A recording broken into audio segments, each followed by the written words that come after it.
I'll stand here because I'll be here with you. Okay, great.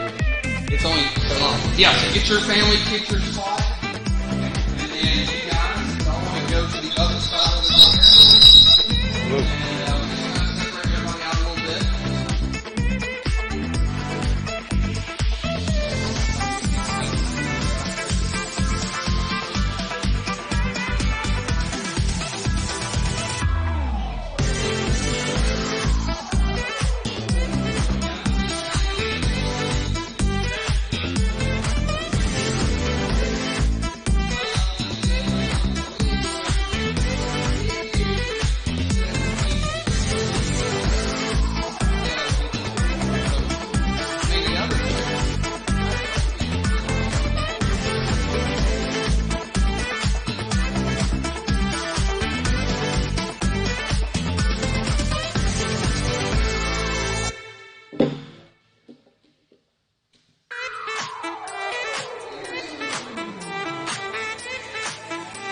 I think it's this one.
Why don't you guys give it up for Lifepointe Family Comedy Night and Chris Roop.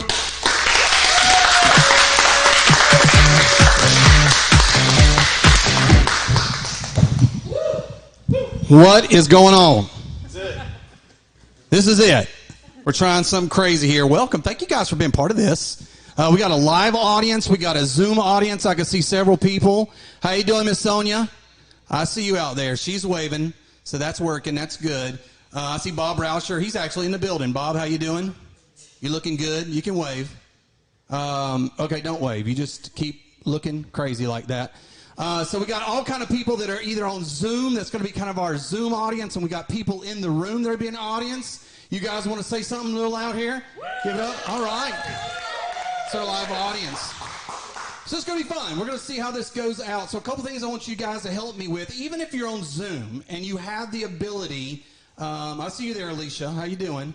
Yeah, I see you. So if you guys want to do something, even if you're on Zoom, if you're in the room, go ahead and pull up on your phones the show and share it so that other people, other your friends will see it. Let's share this and see if we can kind of get a little group going to watch this comedy show. So do that, okay? So go ahead and share that. Number 2, here's a crazy thing I want you to do. Here's how this is going to work. This is craziness. We have 2 comedians. This is their first live performance in person in about 6 to 8 weeks. Isn't that crazy? 6 to 8 weeks, and this is their first one. These guys aren't able to make their normal living, so what we decided to do, and it's going to look a little crazy, but Jared, if you would throw up the little link, I want you to send, if you would consider making a donation or a tip, or maybe we'll just call it, if you'd like to buy a ticket, you can do that through paypal.me/Chris Roop. Now, I know that's weird because it's got my name like I'm going to receive it. I am going to receive it, but I'm going to pass it on. It was just the only way I could figure out how to do it. PayPal.com/Chris Roop. PayPal.me/Chris Roop. And the reason for that is you can tip or give on there. They have it set up where you can easily do it. Now, it's the easiest one I could find. There is one little hiccup that's going to happen. When you go to that link, if you don't have a PayPal account, it wants you to create one so you can give. But you can create it, give, and then delete it. So help out. These guys, this is what they do for a living. They haven't worked in quite some time as far as out like this. So let's support them by making a donation. Listen, at least $1, right? That's like the bottom. Some of you guys would buy a ticket. What would you pay for a ticket? $5? Then maybe $5. Some of you can do more than that to help these guys out by making a donation and tipping these guys. So make sure you take advantage of that as well. All right? Everybody good with that? Everybody good? All right, how about you? Zoom audience, y'all can respond. You're right in front of us on a giant screen, so we see you, Bobby Wright, Dee Dee, I see you. Scott's hiding over there, I see you. So make sure you respond. You can wave. That could be y'all's little laughter button.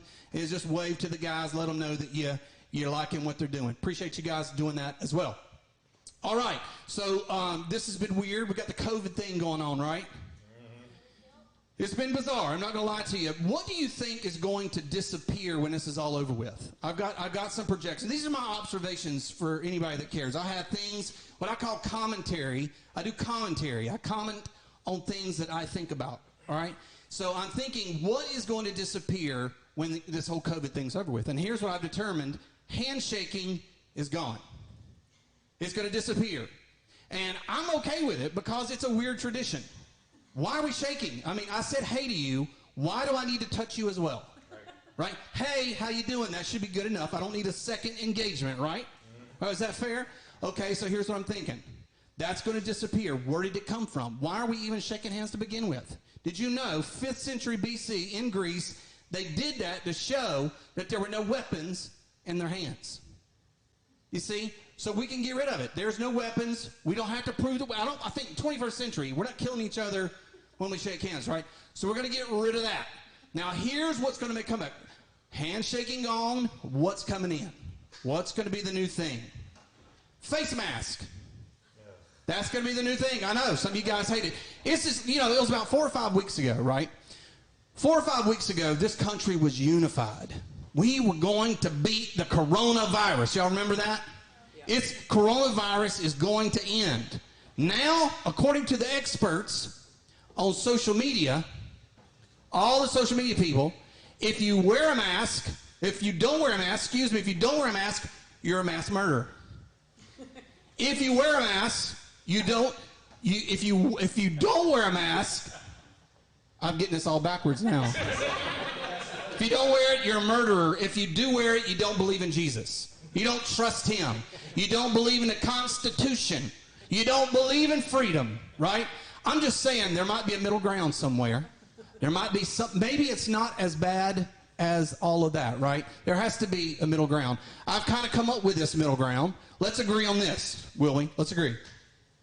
If you're going to wear a mask, wear the mask, right? I'm not going to say who did this, but I was watching a video. I got one of my masks here. I got two. I'm going to show you that one. Oh, yeah. So last week, we had a big event here at the church.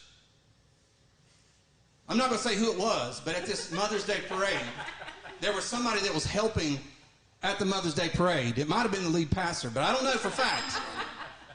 And he was doing this right here. I'm just saying, I think he missed the most important part of the mask. You know?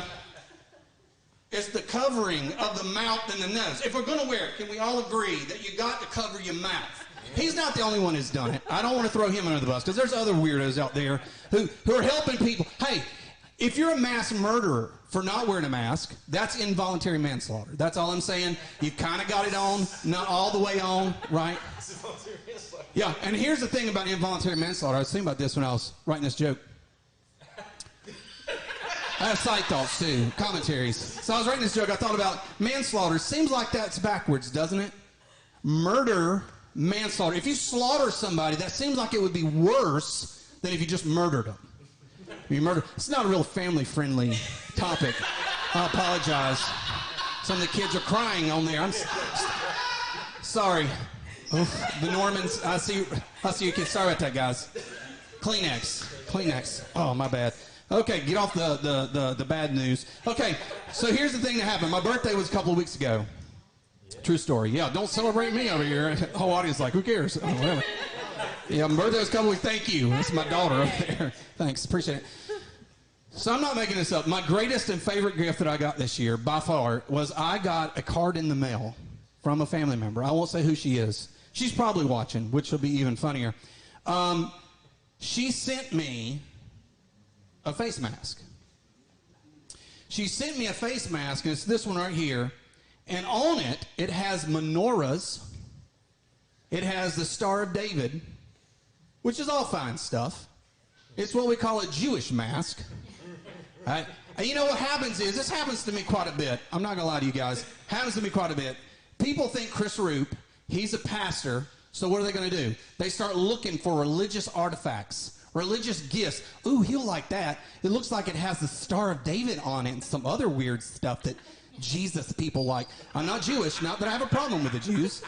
But this is not a Christian one. If I was going to get one, it probably won't have the cross and some other Jesus things on it, maybe. So she sends me this one.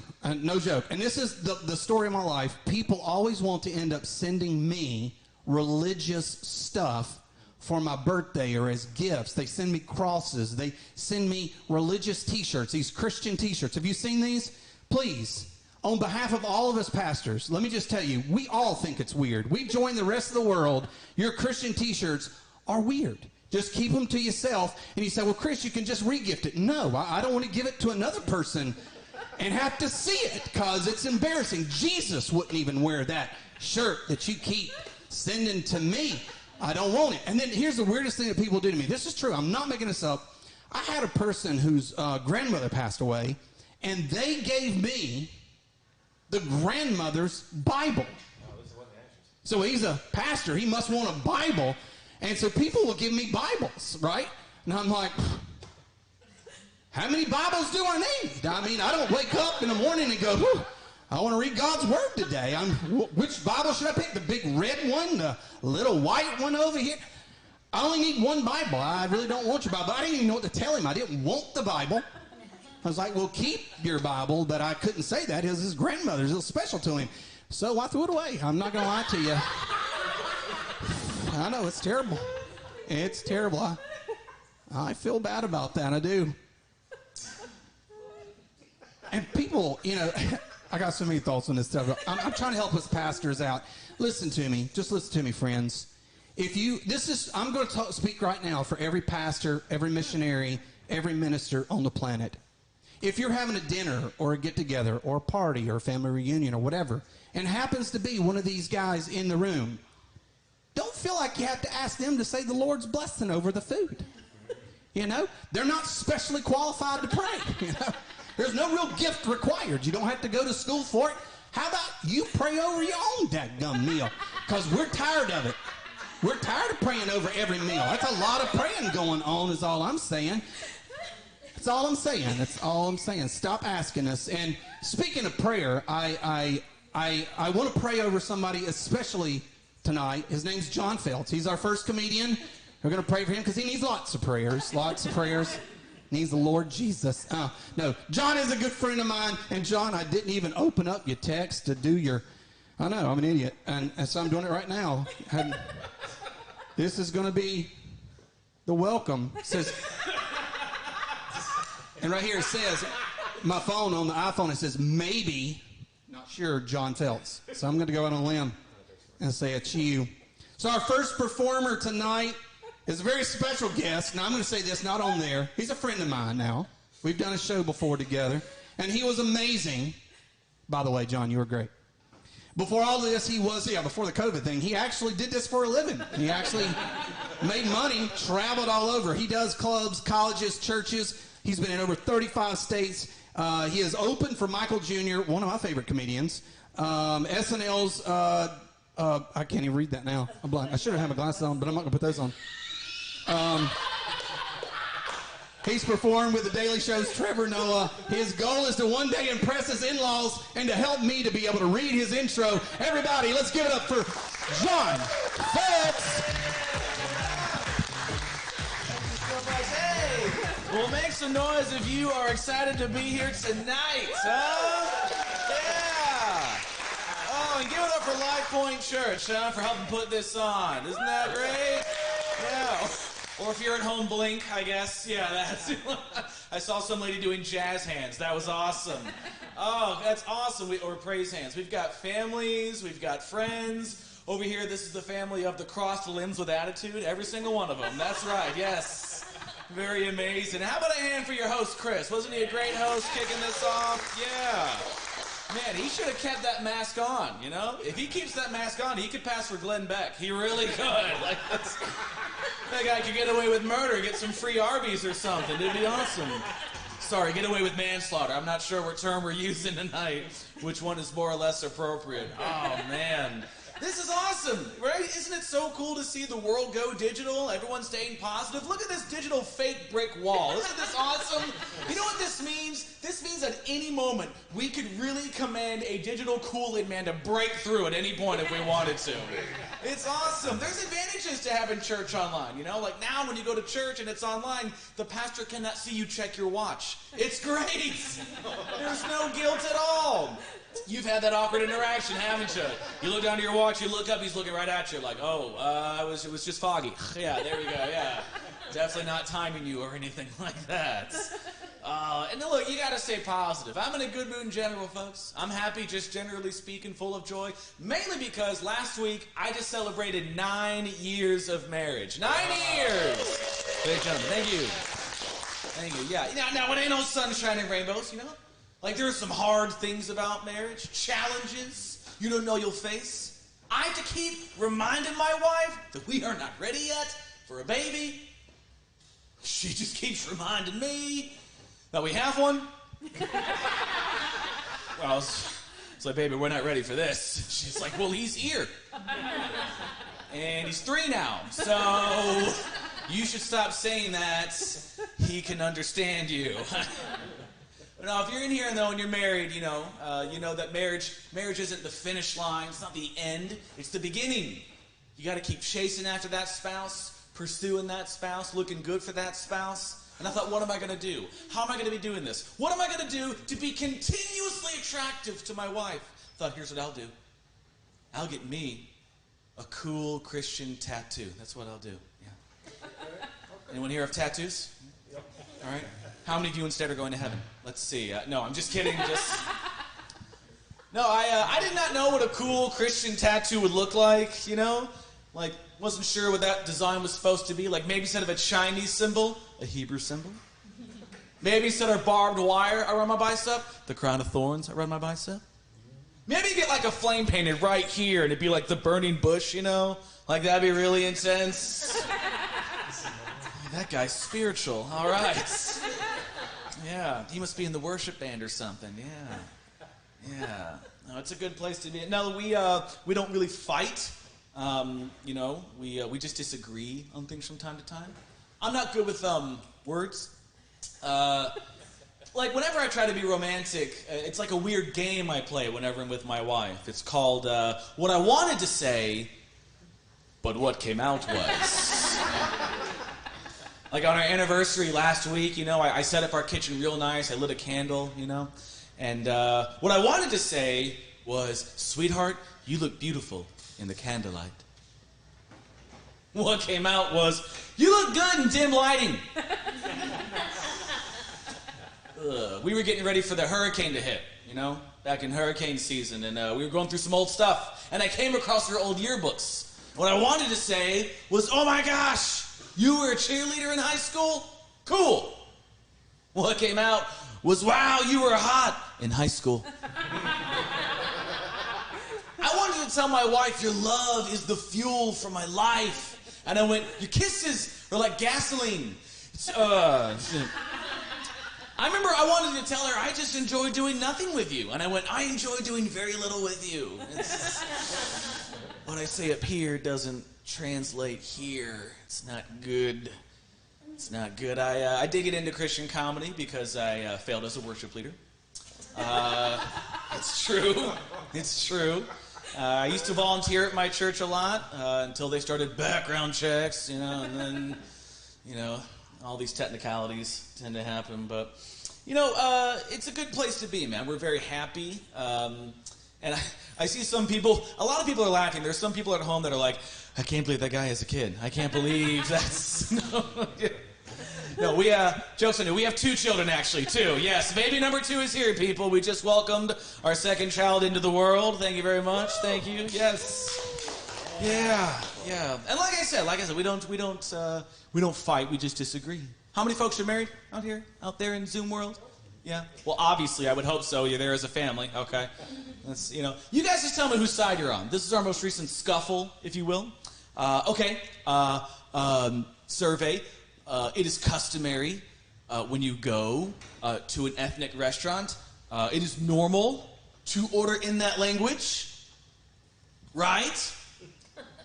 Oh, so it's fine for her if we're at a Mexican restaurant and she wants to order in Spanish, but for me it's weird and wrong if we're at Outback Steakhouse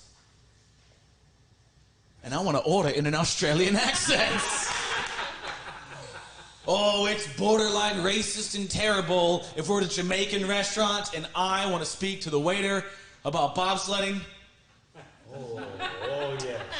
We have a Cool Runnings fan in the crowd. Yes, thank you, sir. Thank you, yeah. Yeah, she never saw Cool Runnings. We don't have a VCR anymore. We can't watch it, yeah.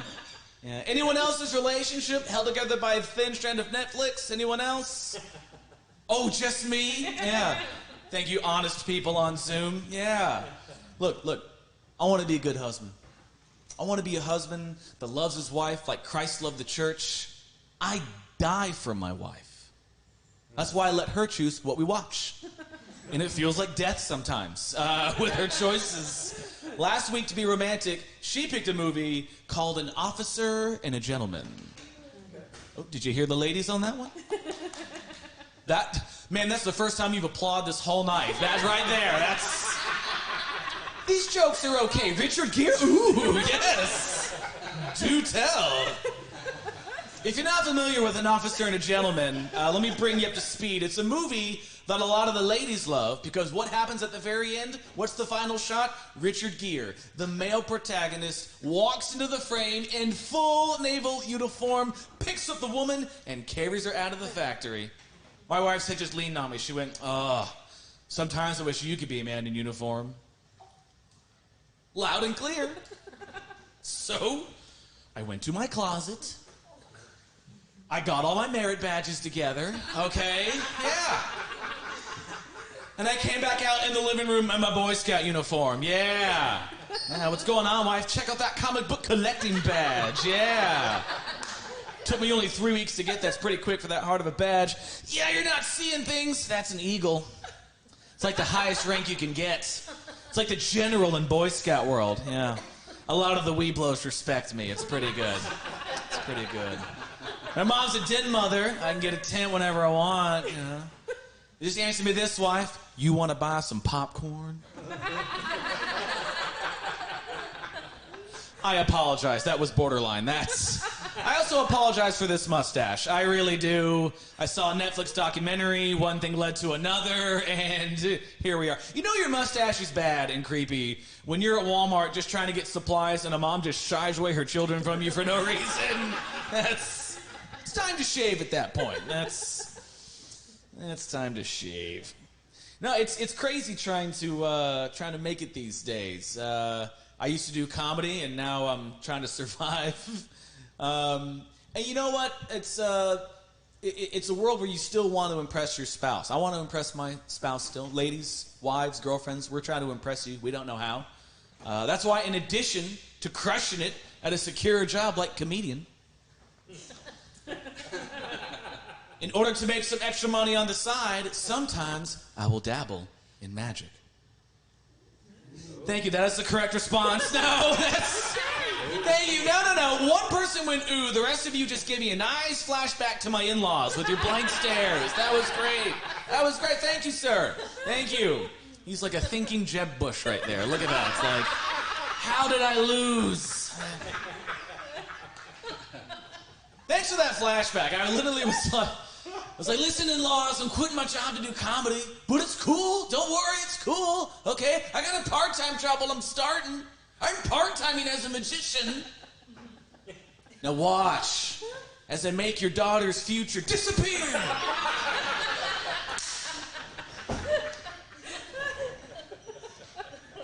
It's gone. Yeah.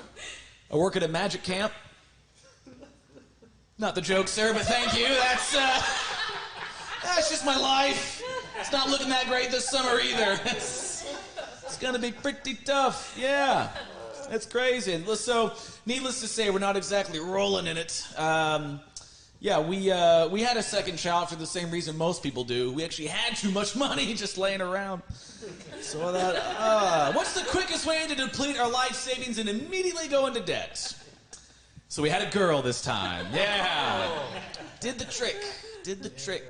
You know you've chosen the wrong path in life when the doctor and nurses who delivered your daughter feel sorry for your wife. It got really awkward there really quickly, you know. They're like, what do you do? My wife's like, I'm a teacher. They're like, what do you do? I was like, I'm a comedian. And they were like, oh. They began to treat my wife like a single mother at that point. It was really embarrassing. Like, are you okay? Do you qualify for WIC? Are you all right? It's like, I can hear you. And then one of the nurses did this. One of the nurses went, what's your real job? I was like, okay, magician. Yeah. Oh. Even the doctor that came in to do the epidural was like, I've seen you somewhere before. And I was like, you probably saw me headline at the comedy club downtown. He was like, no, you were a cowboy at my kid's birthday party. And I was like, so you know we can't pay for this, right? That's what we're getting at. You know what's crazy? It's crazy how things change. Blink, Zoom, if you agree with me. It's crazy how things change from just having one child to having multiple children. Is that pretty crazy? It's different, isn't it? Even the way we heard about it. Like with the first one, we found out together. She was so excited. She was like, I'm pregnant. You're pregnant. Woo! This time she wanted to surprise me and tell me in a loving, surprising way. So this time, she took me on Maury. Yeah, I was the father, sir. It's okay. Spoiler alerts. It was a good episode. Oh, man. We can't afford these kids. We're not ready for them. Kids are expensive. You guys cost a lot of money. Yeah. Yeah, really running up the bill here. And I remember we're not even good dog owners yet, okay? Like, we didn't get that down. We don't train our dog. We don't teach him anything. We're bad. I was walking my dog through my neighborhood just a few weeks ago, and my neighbor jogged by, and my dog went, "Urf." That's all he did. "Urf." And my neighbor, in a real condescending voice, went, "Hey, you ought to take your dog to obedience school." And you gotta mess with people, y'all. In the most southern accent, I just went, "We homeschool our dog, sir." Obedience school, that's a devil word. No, sir. We don't talk to that neighbor anymore. Here's how you know you're not ready for kids. I was cleaning the house for my in-laws to visit, trying to sanitize the place, and I Febrezed the dog, okay? Yeah, you do that to kids, they'll take them away. We couldn't even afford the dog for a long time. We had to save up money for the dog. That's how broke we are. And I had a buddy at the time who actually had the audacity to recommend that we get a cat instead. Yeah, thank you, yes. So you should get a cat. You should get a cat, it's cheaper. It's cheaper. You should get a cat. I don't like cats. I really don't like cats. Now, you know what cats are? Cats are a product of the fall. That's what cats are, okay? That's just Genesis, people. That's theology well known, okay? We all know the story. Eve ate the apple, and God showed up, and he's like, "That's it. That's it. You've eaten of the fruit I told you not to eat. That's it. There's now sin in the world. Man, you will now have to walk by the sweat of your brow. And woman, you'll have many pains during childbirth. And cats." No, please. It's too late. It's too late. They're here for good. Oh, boy. We can't even remember to take a multivitamin pill every day. That's how pathetic it is. My mother-in-law bothers us about this. She's like, look, Elizabeth, you and John need to take a multivitamin pill. It's good for you. It's delicious. Okay? And I know you've had trouble in the past. I know you've had trouble, but I got something for you. Check it out. They make them in gummies now. Okay? They're like fruit snacks. So my wife was like, fine, and, my mother-in-law put some in a bag, But when I got home, I just thought they were fruit snacks. I started downing them by the handful as I was watching Netflix, My wife knocked them out of my hand. She's like, "What are you doing? Those are multivitamin pills. You're only supposed to take 1, 2 tops a day." And I was like, "You can't overdose on healthy." She was like, "Yes, you can." We started Googling what was going to happen to me. She's like, "It says here, we might have to take you to the doctor and get your stomach pumped." It's like, "Are you telling me that I have to go to the hospital and I have to tell them that they have to pump my stomach because I ate too many Disney Princess vitamin gummies?" I'd rather them find me next to a bottle of spilled gummies overdose than have to admit that I OD'd on Elsa, okay? That's... bad. And look, you know what? It's easy to get down these days, and that's why it's good to see people trying to cheer each other up, Like, for instance, in my neighborhood, they're starting to put up Christmas lights to kind of lift people's spirits. Are they doing that in some of your neighborhoods, too? I've heard. Yeah. And it's just such a great reminder that I will not be able to afford Christmas presents this year. Thank you so much, neighbors. I almost had hope. Thank you for confusing my children. That was really great of you to do that. So, oh man, but you got to stay positive, And I'm sure you guys do what I do whenever you're feeling down or discouraged. You turn on the news, right? Yes, always makes me feel better. And you want to make sure that you listen to different news sources. But I like to start every single day with a little reading of the good book and a healthy dose of NPR News Radio Morning Edition. Do we have any other NPR listeners out there? One. Okay, all right. Thank you, sir, sitting outside. You were the only one who raised your hand, and you're going to love this joke. All right. All right, where are my Fox News people at? Did I hear a yeehaw back there? That was interesting. Now, look, listen to different news sources, all right? Get your information from different sources. I like NPR in the morning because it's soft and it's calm. If you're not familiar with NPR, I'll give you a clue in here. It's pretty much just the news, but delivered in the same monotone voice no matter what the story. Like, you'll turn it on, and it's like, psh. Coming up next on NPR News Radio Morning Edition, 12 militants have murdered 3 citizens and 4 tourists in East Africa. Coming up after that is some poetic commentary on Southern marmalades and jams. It's like, those are 2 different stories, NPR. They deserve different tones, but that's how every story sounds on NPR. Every single one. All of them. Until they have a pledge drive. More listeners than I thought. Interesting. Okay. Yeah, when they have a pledge drive on NPR, it's like someone has slipped speed into the company coffee pot. They lose their minds. Because you'll turn it on and it's like, psh. Coming up next on NPR News Radio Morning Edition, we got the Marketplace Morning Report, bringing you the world's most current economic and financial news. But as for right now, it's the pledge drive, y'all! Yeah, it's going down!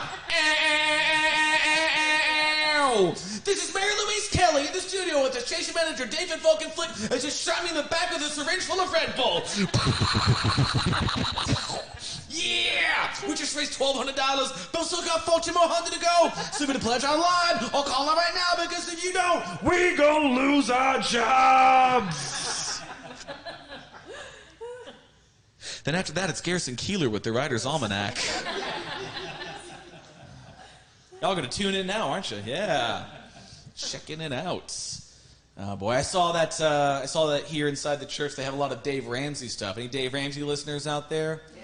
Any Dave Ramsey people? Yeah, a couple of you out there. That's good.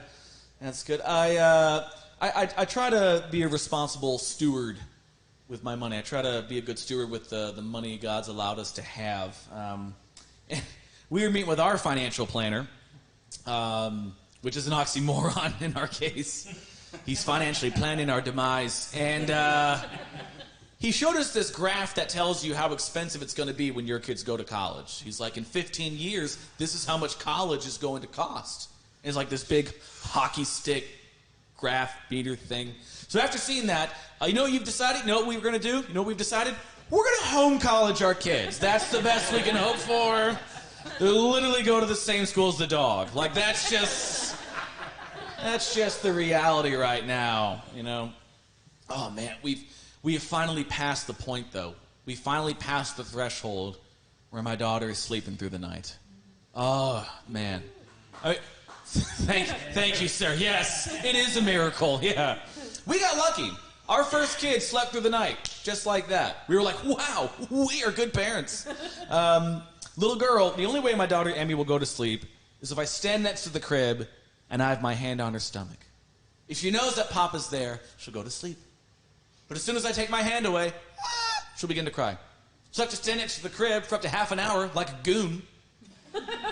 Sometimes I'll actually get in the crib with her. I'm short enough. And I'll lay next to her with my hand on her stomach until she falls asleep. And my wife said, my friends at work have the same problem. They've got the same issue. And what they do is they actually take a gardening glove, fill it up with rice, put it in the microwave, and then leave it on the baby so it thinks that someone is there. I was like, first off, I'm flattered your friends think we garden. Second, that sounds like a good idea until the baby wakes up and his first conscious memory is finding a severed hand in the crib with this. Oh, why stop there? Why don't we just put a mannequin's head next to it too, huh? Yeah. Give it a horrifying saw-induced first memory. Oh man, she's doing the wobble walk now. She's trying to learn to walk, but she can only walk if she like holds on to stuff, you know? And she falls down a lot. And I wasn't used to that because our son went from crawl to walk just like that. Little girl is just walking it out constantly. And thank you, explain that one to them. And I don't know if this is a dancing church or not, but whenever my daughter falls down, I'm always tempted to be like, oh no. But my wife says, no. Again, my friends at work, they told me, you can't react like that. Because when she falls down, if you get upset, she'll get upset. If you get upset, she'll begin to cry. She's going to mimic your reactions. So when she falls down, you actually have to be happy, laugh, and be jovial. So we were at church a little later after I heard this, walking her to the nursery. One hand in my hand, one hand in my wife's hand. She slipped out of my wife's hands, and I go, you were trying to walk and you can't. Everyone at church is like, that guy's a jerk. Do not want to forgive him. No, I don't. Not at all. Oh, man. There are a few things I miss. I do miss flying. I used to fly a lot. I miss that. Airports are entertaining. They really are, and I miss them very much. You guys will get a kick out of this. This is a true story. My wife is the funny one of the two of us. If you're having a good time now, if she were here, you'd be cracking up. We were waiting to take off one time, waiting to board a plane, and this is a true story. The TSA comes over the intercom, and these are their exact words. They go, attention, passenger Jackson. We need you to return to security immediately. You've left your breathing machine? Like, they didn't know what it was, but that was their best guess. Breathing machine. My wife looks at me, she goes, how's that possible? If we turn around right now, are we going to see a guy collapsed on the floor, crawling back to security like, how could I forget? And look, folks, I'm a new father second time around, and I bet you $100, it was a breast pump. $100. Yeah. And some male TSA agent was like, oh, yeah, you just take this here, you put it on your face like this, and, yeah, it smells kind of funny. Okay, breathing machine. It probably belongs to an old man. Oh, it's a young woman. Oh, no. They're like, what if it turned on? He'd be like, oh, no, oh, my goodness. Oh, this is not a breathing machine. This is not a breathing machine. Well, listen, I've had a great time tonight, and you guys have been a wonderful audience.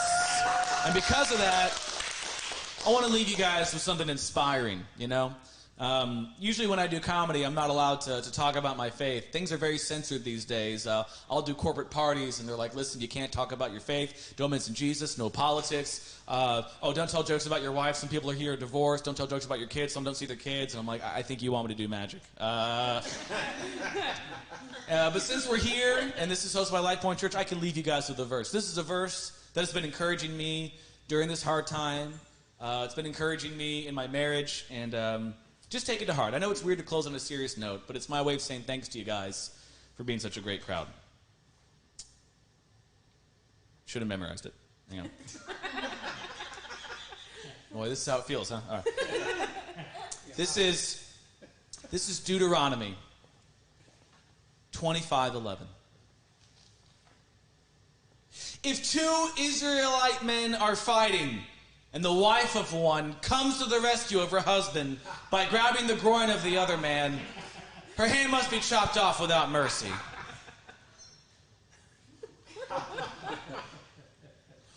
I'm going to let that sink in for a second. Folks, that is really in there. I was reading my one-year Bible, and I was like, what? Highlighter, please. That kid's eyes just got real wide. Like, I can't believe that's in there. Yeah. It's true. You know what that means, that that's in the Bible? It means that they were having such a problem with that, they had to write a law about it. Like on more than one occasion in the book of Deuteronomy, two dudes were like, that's it.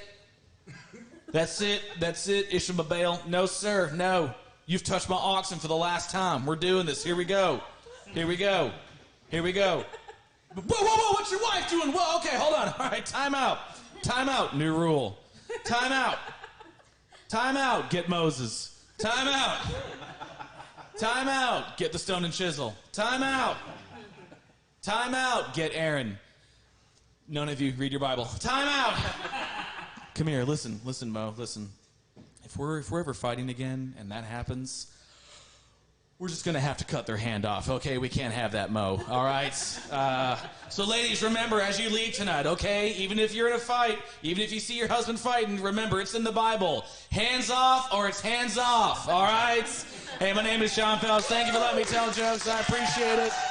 Y'all have a great night. Thanks for coming out.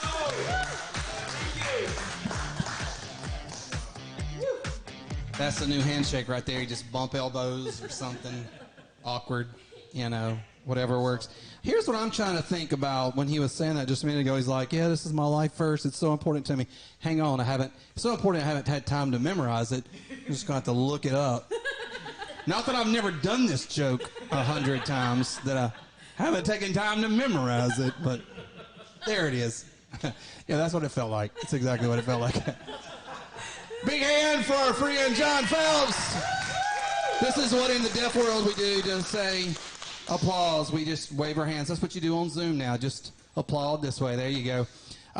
Thank you, John. Great job. Again, I said this earlier. We'll put it back up again, but these guys haven't been working as much, obviously, on the road. This is their first show in, I don't know, a couple months in person.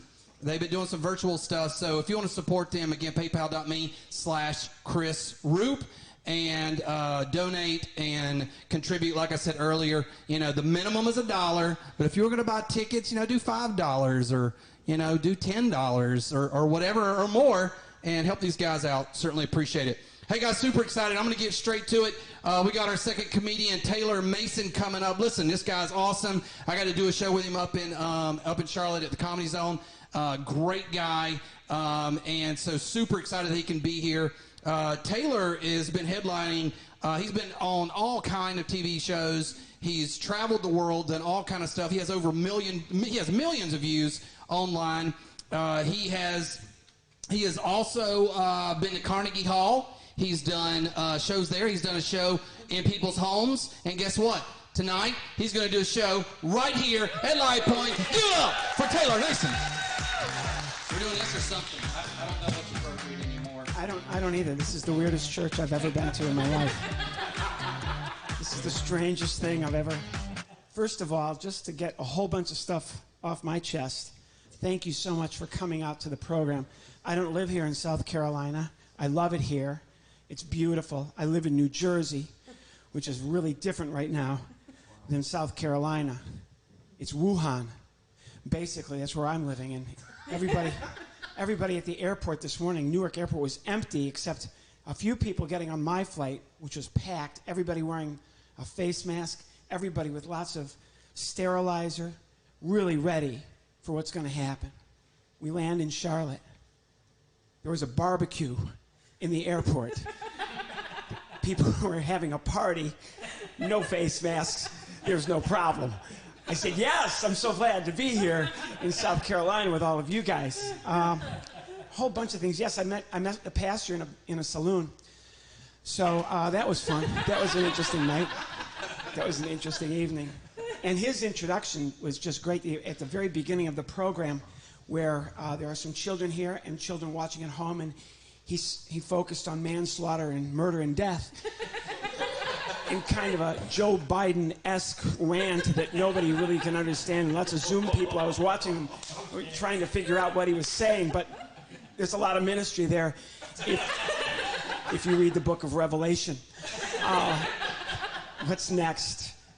Actually, I was flying a couple of weeks ago, and I had left my breath thing at the TSA checkpoint. And it was awful because, my full name is Taylor Jackson, and I heard the announcement. I was on the plane, and I realized, Mr. Jackson, and I realized, so I began crawling, and I'm not lying. There was a man and a woman laughing at me. But that's a lot of ministry is there, and that's the point of Lifepointe. So it's already been a really great evening, and I have an hour to go. All right, so this is I do a lot of work for the Disney Corporation, not to brag, but they're losing $35 million a day, which is one of the reasons I'm here. And, Disney, I don't know if you're familiar with the Disney Corporation. I work for them. They're losing $35 million a day. And they told me, take anything you can get. So I got a gig in Fort Mill, South Carolina. I actually tried to fly into Fort Mill International, which is a really small airport. If you've ever seen Fort Mill International, you see it from 10,000 feet, you land, it's the same size. That is a small airport, but it's called Greyhound. All right, so, yes, I work for Disney, and I know there's some children watching, and I'm so glad, and there's some young folks here. For the people over the age of 50, you may not be familiar with the hip, hot, oh-so-happening new Disney movies, but I am, because I work for Disney, who is losing $35 million a day, and they sent me here to do a show in a warehouse in Fort Mill. So,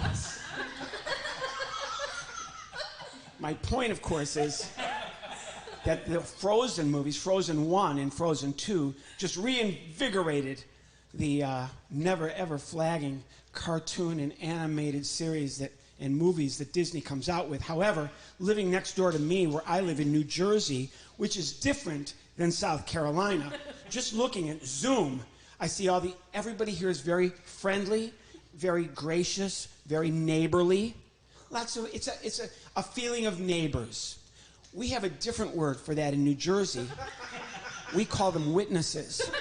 So, and that's to tie in with the pastor's talk at the beginning of the program, which again can be found in the book of Revelation. So, next door to us, I could hear, because where I live in New Jersey, the only state in America where we use air freshener outdoors, and I could hear inside the building a little girl or a little boy, Dave Krine's baby, I think it was the boy, I want Olaf.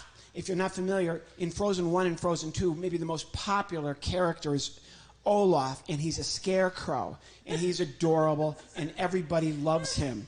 It's a classic Disney character, and I hear this kid, and we're in the bubonic plague, if you're biblical, all right?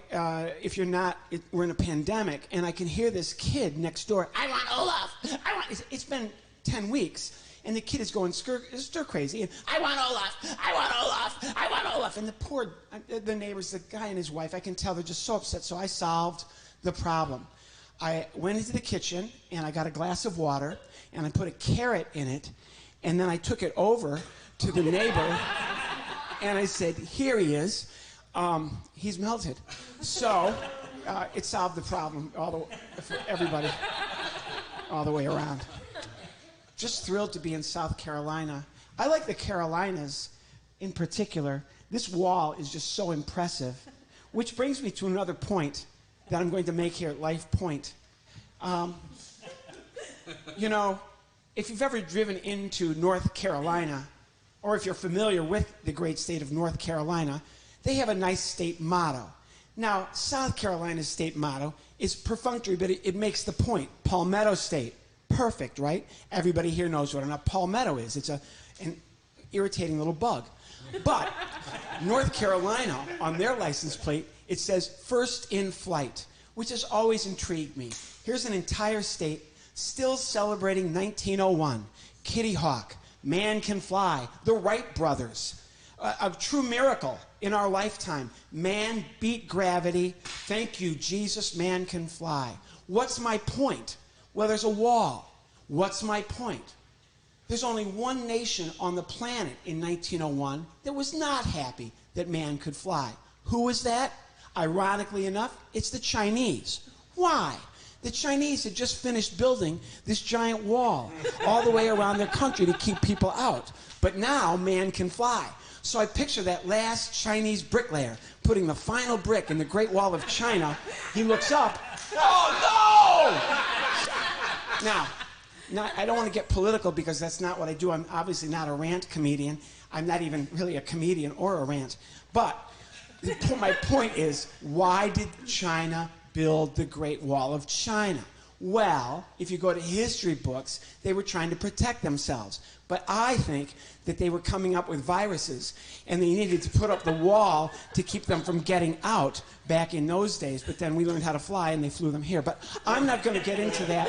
I'm going to move on to all sorts of stuff. I brought toys with me, and I know there's some children that are here watching, and at home as well, watching on Zoom or Facebook. For the boys and girls that are here, I'm so glad you came and so glad you tuned in. I'm going to be talking to you for a long time. It'll be exciting and fun. All right. You really have to listen hard during my presentation, unlike the pastors. All right. I've hurt both of my legs yesterday. I'm married. All right, so. My wife had me pick up a pallet and carry it for a block. The pallet weighed 85 pounds, and she was on top. So, it was I just dropped something. Hang on. It'll just take me about 15 minutes to bend down and get this, because my quadriceps are completely destroyed. Boys and girls, you're wondering right now, and the 284 people in here who are all sitting 6 feet apart, I'm so glad you guys took the time out. Oh, it's the group, the barbecue group from the airport. I'm glad you're here. All right, thanks for coming, everybody. Boys and girls, moms and dads, grandmas and grandpas, and everybody else. My mom was a wonderful, wonderful woman who had lots of, let's call them sayings, many of them from the Bible. Judge not lest ye be judged. That was one of them. She would also say, a stitch in time saves 9, which I never figured out. A bird in the bush is worth 2 in the hand. Whatever, Mom. But her favorite was, start every day with a smile. And that's what I wanted to share with you, especially if you're a young person. If you're old, you've already gone to sleep. But if you're a young person, my mom would roll the socks up like this, okay? And I don't know if you can see, but there's a smile. She would make sure that instead of the sock, just the opening of the sock at the top of the sock ball was flat, she would form it every day into a smile. What's the point? Well, when I would open my sock drawer every single morning, there were like 20 smiling little fuzzballs looking up at me. I start every day with a smile. It took me almost 10 years to get it, but I finally did when I saw this lady on television named Sherry Lewis who had a sock on her hand, and the sock talked. It tripped me out completely. The sock was named Lamb Chop, okay, and it was a lamb, and I thought that was so cool because my family farms. So one day, instead of putting the sock on my, thank you for leaving now, ma'am. I put the sock on my hand instead of my foot, and then for the moms and dads, if you want to do this with children at home, stuff the front of it down like that. Are you good? I'm good. Okay, great. This is my friend. Do you have a name? Sock? Okay, Sock. That's a clever name. Thank you. I thought of it. Good for you. Can you get a different voice? What? Can you lower your voice? Yes. Okay, good. A little lower, like this. Yeah, a little higher, like this. Yes, that's good. I want you to have the aura of innocence. Oh, that's good. Oh, that's very cute. Okay. Can you stick out your tongue? That's perfect. Can you see everyone? No, I don't have eyes. Oh, I'm sorry. Okay, I'm going to give you some eyes. Okay. Oh, okay. Oh, all right. What do you see? One person. Oh, no. There's more. There's more. You've only got one eye. Oh, okay. Oh, okay. I got it. For the boys and girls at home, this is called ventriloquism. What an eye. You're like my imaginary friend come to life. Whoa. It's what moms and dads call Facebook. Okay. Lots of moms and dads and some of the kids out here have thousands of friends, but mine are real. Yeah, okay. The next thing I have to do, what, is make you say letters. Can you make an O sound? Oh, good. Say O. Oh. Do it again. Oh. I love that. One more time. Oh, good. Now say E. E. Oh, see? We're getting character from my friend Sock because the O sound, oh, and the E sound, E, are two different things. Say O-E. O-E. Oh, good. Do it again. O-E. Do it again. Oh, lo. Oh, Leo. Perfect. Oh, sorry. Sorry. Yes, the front, for the moms and dads, if that ever happens, don't be scared. Just put a rubber band around there and it'll hold tight. Are you good? I'm naked. No. Bear with me as I clothe my friend Sock. What are you doing? I'm going to bend down here. How long is that going to take? About 15 minutes. I'm going to give you, just hold on to this. Actually, believe it or not, I get paid to do this. All right, so we have a nice Hawaiian shirt. Can you hold it? Okay, good. Don't let it go. I'm going to, okay, sorry. Good, perfect. We're going to put your head right through here. Okay, all right. Woo, all right. Don't lose your eye. I already did. Sorry. love the fact that you guys are taking this so seriously. There we go. Perfect. How do I look? You look fantastic, Sock. No, I don't. Yes, you do. You look fantastic. I look like a sock in a shirt. No, you don't. You don't. You look fantastic. Really. Yeah? Yeah. Let's sing a song for everybody. Show them we have some talent. Really? Yes. Say, a wee moe, a wee moe, a wee moe, a wee moe. On the way. Okay, good job. Ah, sorry. What are you doing? I'm taking your... No! Yes. I can't see. I'm sorry. No. Here comes this. Sorry. I don't want to go. Say goodbye to everybody. I don't want to go. It's time to go. I want to... I'm sorry. All right. So. Oh, thank you. Oh, you're so... Oh. Okay, we got 45 minutes left. Thank you so much.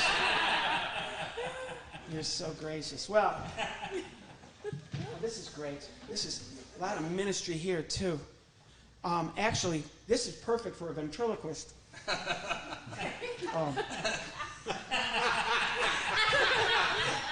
don't know if anybody can figure that out. And it's not just all the great Jewish ventriloquists that use these. Hey, how are you? It's incredible, and it's revolutionized my industry. So, thank you, China. Thank you so much, China. Thank you, and thank you, Jews, for this too. That's incredible. That's incredible, and this is easily the weirdest church I've ever played in my life. We can get crazy if you want to. Okay, great. Yeah. All right. No, you don't fool me. It's been a pandemic. Your first time for most of you to be out at all. So, this thing is just driving me crazy. Here's the way I look at it. I refuse to get taken down by some virus name for a light beer. All right, that's not happening with me. No, sir. These are prop hands. What am I going to do with these? I have no clue. I just found these back in the kids' room about 20 minutes ago, so I'm stealing them. A lot of ministry there, too. So I'm going to put these on like this, and thank you to the children's department here at Lifepointe Church, who's going to be missing some. I'm sure this. Oh, there we go. That's good. Now we need a face. I'm not going to use the sock anymore because that's just too weird. And I saw some people here actually taking their socks off. So oh, this is good. Look at this guy. Oh, look at this. Oh, yeah. Oh, that's good. Hello. All right, fantastic. What is your name? Skeets. I'm naked. Yes, you're naked. Okay. We're going to put you together, Skeets. What do you do? I'm the children's pastor. Oh, fantastic. That's great. Where are you with children's pastor? Lifepointe. Okay. I fit right in. Yes, you do. Yes, you do. Me and Pastor Chris. Yes, that was his name. Okay, good. So put your hands inside here. Oh, that's not going to work. Yes, I also know how to sew. When I was 9 or 10 years old, I had a lisp. I could not say the letter F. And I went to my grandmother, who was a seamstress at the J.C. Penney in downtown Ottawa, Illinois. And I said to her, Grandma, they're picking on me at school because I have a lisp. Grandma said, you need a skill those kids will respect you for.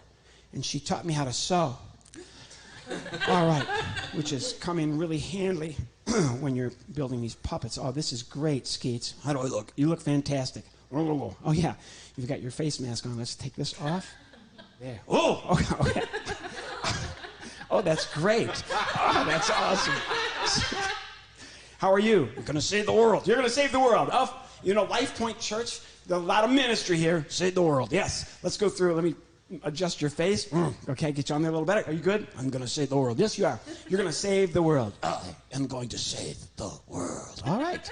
Let's name all the people right now that we need to be thankful for. Jesus, thank you. Name all the people. You do it. All right. Doctors, save the world. Yes, they do. Nurses, save the world. Yes, they do. EMTs, save the world. Policemen, firemen, save the world. Pastor Chris, saving the world. Awesome. Let's name more people. People with stores opening again, save the world. Moms and dads, save the world. Politicians in Washington, D.C. Hi. Okay, fair enough. All right. Are you good? I'm digging it. Yes. Oh, you can dance too. Oh, that's incredible. You've got skills. Oh my gosh. I love that. Oh, sticking out your tongue too. Oh, there's a little Satan happening there. That's not good. All right, so, well, thank you very much. No. 40 minutes left. So, I just threw stuff in here to do this program for you guys, and for you guys, for everybody. Let's do a couple of quick jokes to go. Jokes you can take home, because if you're going to come and do a program in a church, the least you can do, the least you can do, I dropped him, and I think it landed on his head, I'm sorry. The least you can do is share a gift. So I call these jokes to go. These are jokes you can take home and use. Next time you're clicking through the channels, the way you've been doing for the last 10 or 11 weeks, tonight, as you're clicking through, you're going to come to the Home Shopping Network. When you get to the Home Shopping Network, stop, and there's a 1-800 number scrolling across the bottom of the screen. Call that number and do this. Hello, Home Shopping Network. Can I help you? No, I'm just looking. All right, that's for you guys. You like that one? Okay, so, somebody on Zoom laughed. That's a first. All right, thank you so much. So let's do another joke to go. Stores and retail's opening again here in South Carolina, so that's a great thing. Next time you order pizza, I want all of you guys here involved with Lifepointe and everywhere else watching on the World Wide Web.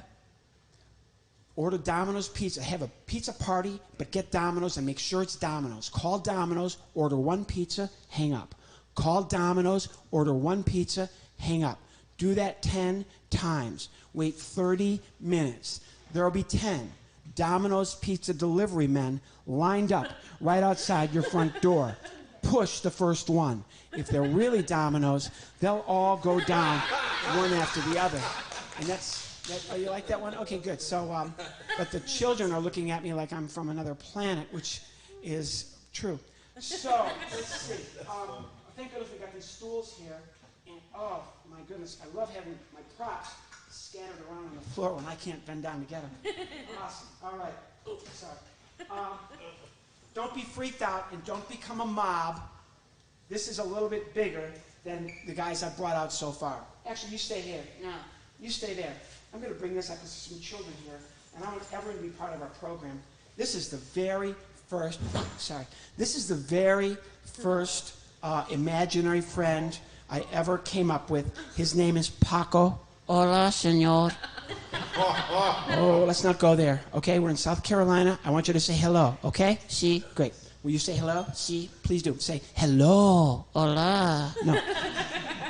Pig. Senor. No. Don't senor me. Look at me. Senor. Do you know what we're doing? ¿Dónde está tiesto? Stop it. Do you know what we're doing? ¿Hablas español, señor? Stop it. Do you know what we're doing? Taco, tico, rico, chico, entiende, Federico. I don't speak Spanish. You don't? No. But I do? Yes, you do. All right? You don't think that's weird? No, it's not weird. All right? Now say hello. Hola. No. Pig. Pig. Hello. Hola. Stop. Say, do this. Break it down. What? Break it down. Lo. You can do this. I know. Lo. Lo. One more time. Lo. Now put them together. Hello. Hola. Come on. No, see? And you know what he's doing? He's playing with me, and it's not Christian. It's not Christian. No, it's not. We're going to say the word hello. Let's use the word hello in a sentence. Okay, senor. Oh, you are so obnoxious. My name is Taylor Mason. Who cares? That's not the point. My name is Taylor Mason. Hello. Now it's your turn. What do I do? Come on. Use the word hello in a sentence.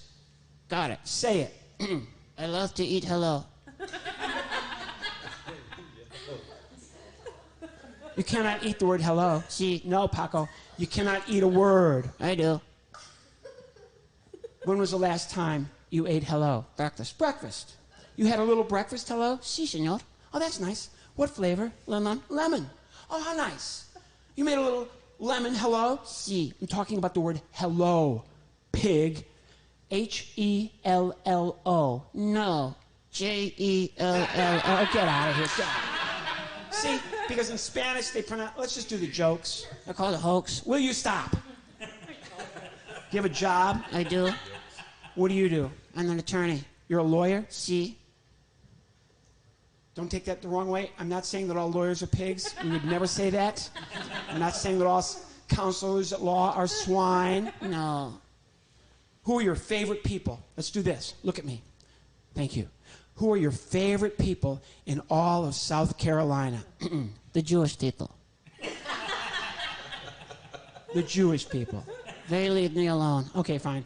You know, enough with the Jewish jokes. As a rule, this was not meant to be a slur to the Jewish people. I am sorry. I'm apologizing sincerely. We are not trying to slur the Jewish people. As a rule, Jewish people do not eat pork. Thank you, Jesus. Okay, man. And you know what's weird is, if anybody here has read the Bible, maybe not, whatever. There's a story where Jesus he actually cast out demons. And he cast them into swine. Or lawyers. What are they on? All right, whatever, okay? Do you enjoy South Carolina? No.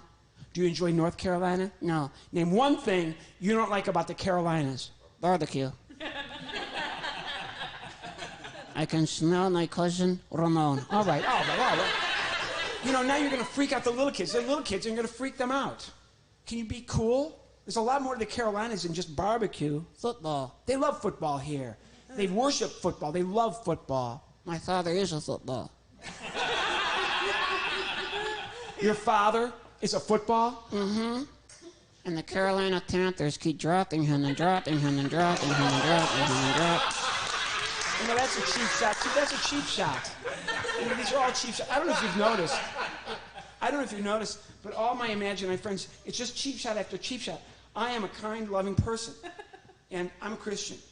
All right, so, where are we? 30 minutes. Well, I don't know. President Trump went to a mask factory this week, but he didn't wear a mask. The only thing I was thankful he didn't go to a pants factory.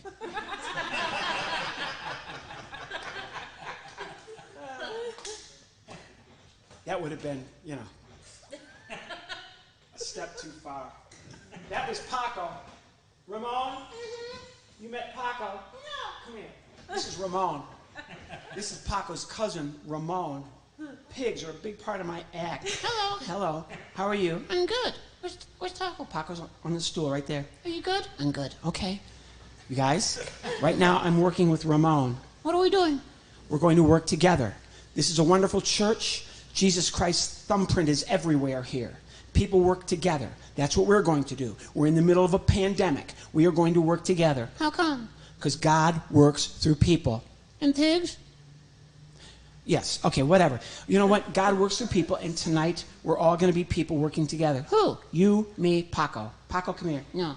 We're going to work together. Who is? I just said, Ramon. You, me, and Paco. Hi, Taco. Paco can't talk right now.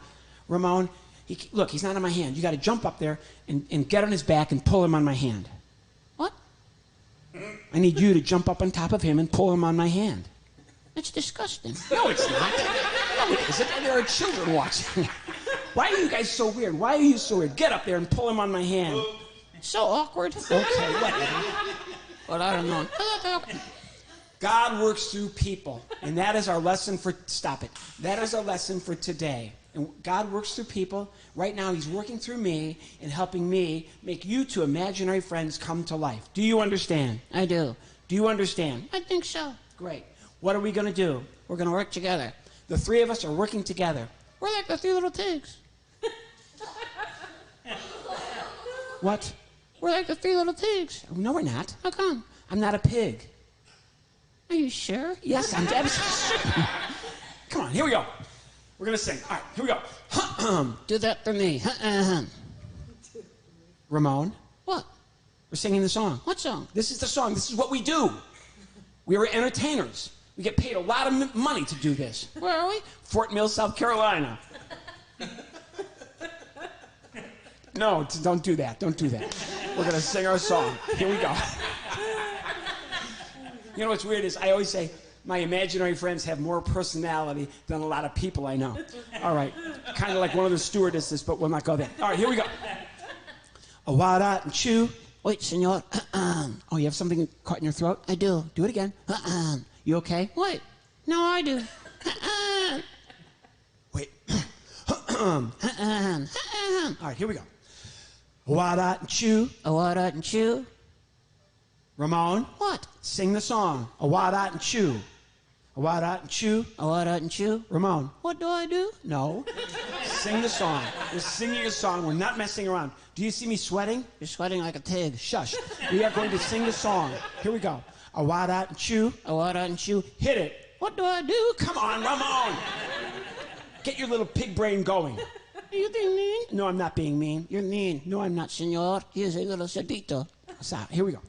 A wada and chew. A wada and chew. Do it. What do I do? Come on, Ramon. The song goes like this. A wa dot and chew. Can you do that? I think so. Get it together, pig. Say a wa dot A wada and chew. and chew. Taylor, What? I'm gonna throw up. Oh, sorry. Sorry. No ministry there. All right. A wa dot and chew. A wada and chew. He did it. Of course he did it. God works through people. We can help each other out. Even in the midst of a pandemic, we can help each other out. Now we're going to do this. Ready? Ready. Are you ready? I hope so. Oh, for goodness sake, Ramon, don't go for the pity thing. You're such a martyr. What a little martyr you are. Here we go. A wa dot and chew. A wada and chew. A wada and chew. Good. A bodos. Skitty dot. A wa dot and chew. A bodos. Skitty dot. A wa dot and chew. Well, it and didn't, little kitten, oten doten, little boatin' nasky Leodo. You used to call me on your cell phone. Stop it. We're not doing Drake. We're not doing Drake. We're in a church. Here we go. A wa dot and chew. A wada and chew. I'm the dangerous pig with some money in my pocket. No! We're not doing Bruno Mars. We're not doing Bruno Mars. We are not doing Bruno Mars. Britney Spears. No. Let it go, let it go. I'm a lawyer. He's a lawyer.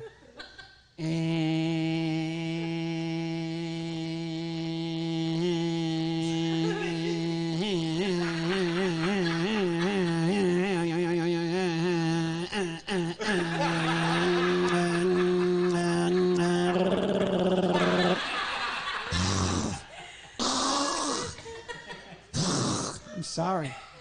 Is that what bacon tastes like? I'll go laugh at home. And there are parents with their children laughing at home. I see a mother laughing with her son. Stop. I see you laughing with your son. That was just awful.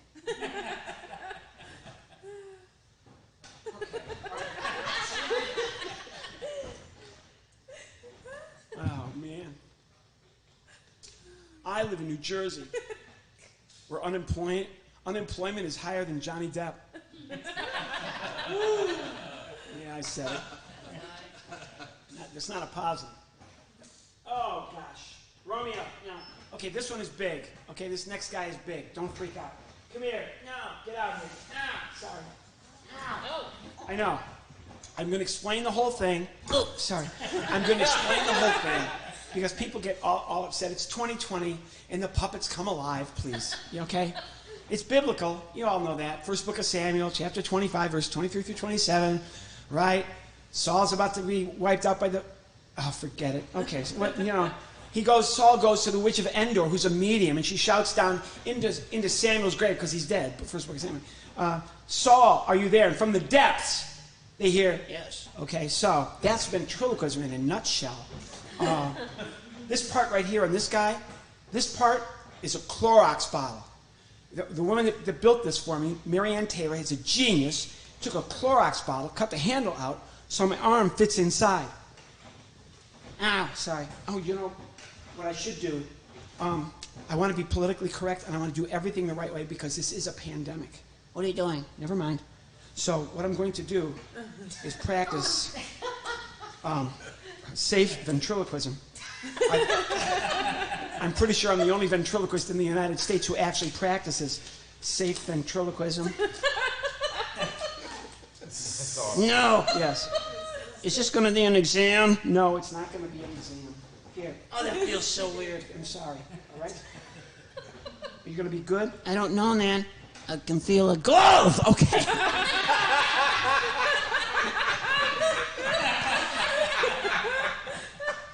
Oh, my gosh. This is my friend Romeo. The body's a Clorox bottle.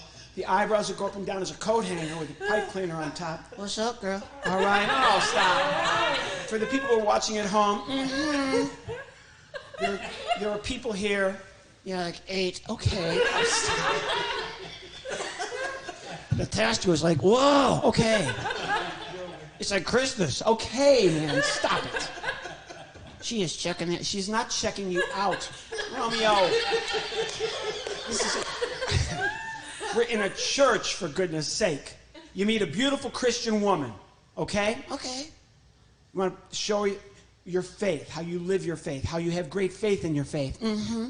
As a Christian man, what do you say to her? Girl. I think you got one on the ribs. Okay. Oh, stop. Oh, stop. Okay, because Adam gave... You know what? If you haven't read the Bible, I can't help you. If you don't read the Bible, you know... The children got that joke. My goodness. All right. Oh, stop it. The white part of his eyes is a ping pong ball. So, how are you? I don't know. These are hardworking people. We're in the great state of South Carolina. Woo! Okay. Load up the pickup. All right. We're going to Fort Mill. Okay. Gonna hear the pastor talk about manslaughter. Okay, come on. Come on. Can we just do our thing? I'm good. All right. These people work, and Pastor Chris was gracious enough to fly us down here. Okay? Okay. What have you been doing? Working. Name one job you've had. Cardiopulmonary resuscitation dummy. You're a cardiopulmonary resuscitation dummy. Yes. Whoa. Why did you get that job? I wanted to see you say cardiopulmonary resuscitation without moving your lip. Oh, you are so mean. Cardiopulmonary resuscitation at a time during a pandemic, I think is very apt and apropos. Oh. Stop. Because the people who are helping other people, God works through people and people help other people. I think that's a great thing. It's noble and I'm impressed. Thank you. As a CPR dummy, CTR, Mannequin American. okay, whatever. Political correctness will be the death of us all. What do you do as a CPR dummy? I do this. That's it? Yeah, I just lay there. And then people come and breathe into you? Among other things. Oh, come on. Oh, my gosh. Okay, so you've had some bad experiences? Yes. So people come and they're practicing giving you the breath of life. Yes. And? For the most part, it's okay. So you just lay there. 8 hours a day. Wow. What do you do? I get a little stir crazy. I'll bet. After about 100, right? I just wait. And they give you the breath of life? Yeah. And what do you do? I do this. Thank you. Okay. I'm alive. Okay. Oh, for goodness sake. What is this? What is this? What? This whole thing is this shimmy thing. Not doing this. I'm doing this. What is this called? Attitude. Oh, really? Who taught you this? Pastor Chris. Oh, stop it. Oh, stop it. That made all the people on Zoom laugh for the first time. That's great. All right, thanks, everybody. Where else have you worked? What? Another puppet job? CTR. You said that. And you had weird experience? One guy was weird. One of the guys that came in, He was weird. what do you mean? Rubbing my hair, Ugh. rubbing my shoulders. Who would do that? Joe Biden. Oh, perfect.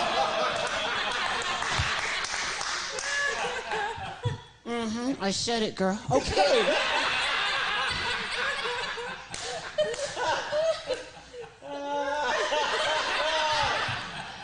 Just so out of control and obnoxious.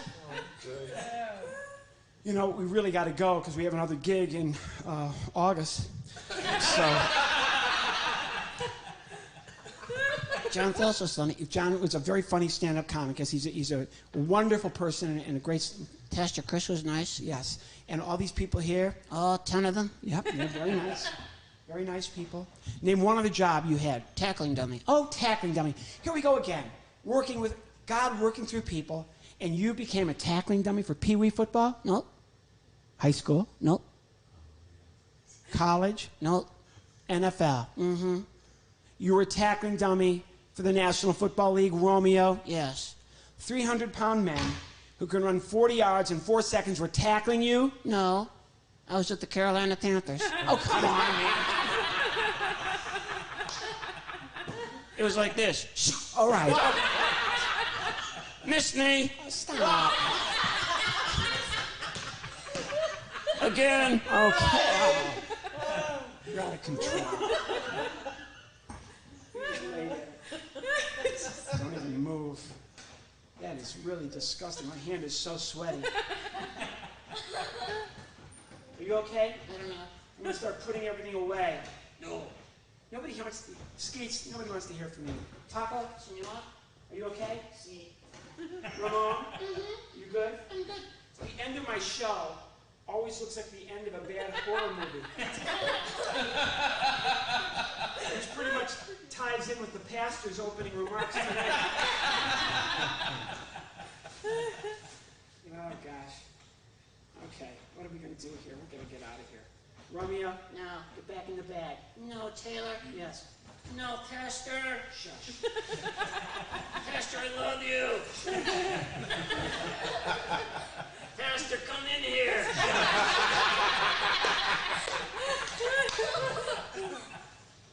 There's a lot of ministry in here. This is a good story. Even today, even with all the stuff that's going on, this fits in the overhead bin on a plane. So when you fly back into where I live, Newark, New Jersey, Liberty International Airport, flying international, have to go through TSA to get back into the States. This bag goes into the x-ray machine, stops for a long time. The head guy, excuse me, whose bag is this? My bag. Sir, before I open this bag, I need to ask you, is there anything in here I should know about? I can't think of anything. Why don't you open the bag and we'll all see what happens? So when he opens the bag, I do this. Hey, how you doing? But it's New York, so the guy says, you know, I'm not doing bad. I'm not doing bad, little man. How you doing in there?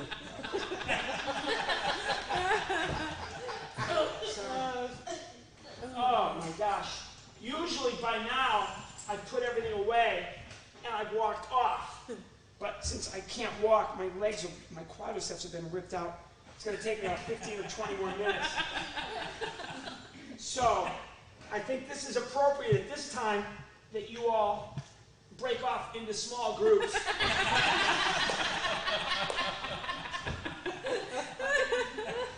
And discuss the joke about the ribs that nobody got.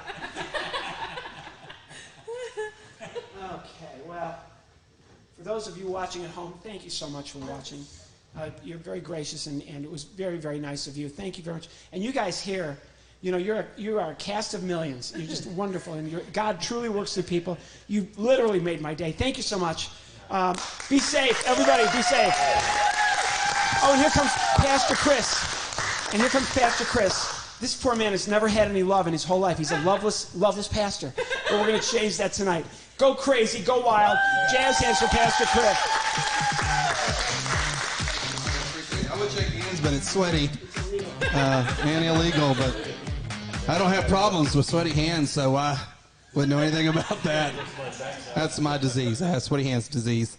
So no, hey, thanks. Give it up again, Taylor Mason, everybody. What a great time. What a great time. Super thankful for these guys doing that. Hey, listen, again, I brought this up several times, and you can even do this after this is over if you're watching. Please make a donation. Help these guys out. Remember, as little as $1 to $5, whatever you pay for a ticket, go to paypal.me/Chris Roop and donate. We really appreciate it. Hey, did you guys have a good time? Did everybody have a great time? I mean, I'm in the room, so I know it was awesome here. Zoom, did it work out good there? Did you guys enjoy it? Quality was good? Facebook, y'all can do like hearts and thumbs if you enjoyed it. And let's do it again. What do you think? Anybody want to do this again?